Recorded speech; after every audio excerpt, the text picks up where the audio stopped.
If you have a truss that looks like this, the first step you want to take is solve for these forces AY, AX, and AEY.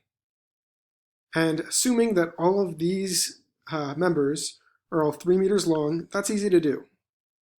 So simple steps are you sum your X forces, you sum your Y forces, and then you sum a moment around A.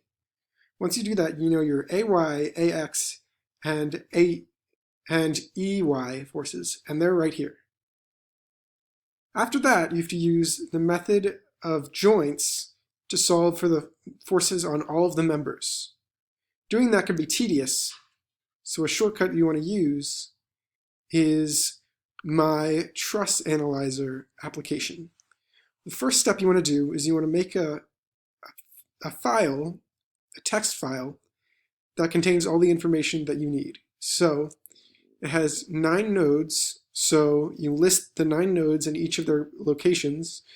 A is at 0, 0, B is at 3, 0, C is at 6, 0, 9, 0, 12, 0, and then of course you need to use some simple geometry to tell that I is at 1.5 and then 2.598, which is of course 3 over 2 times the square root of 3.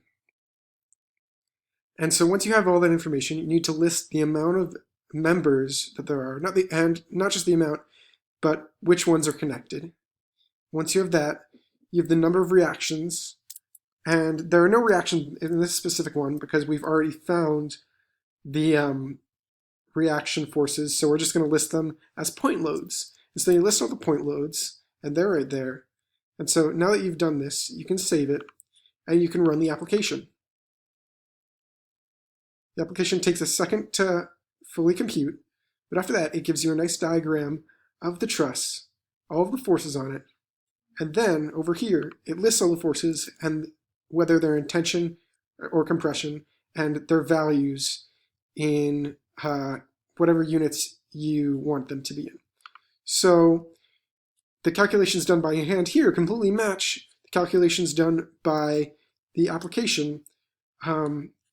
This takes a lot of time to do, and it's very tedious, but this gets it done in seconds.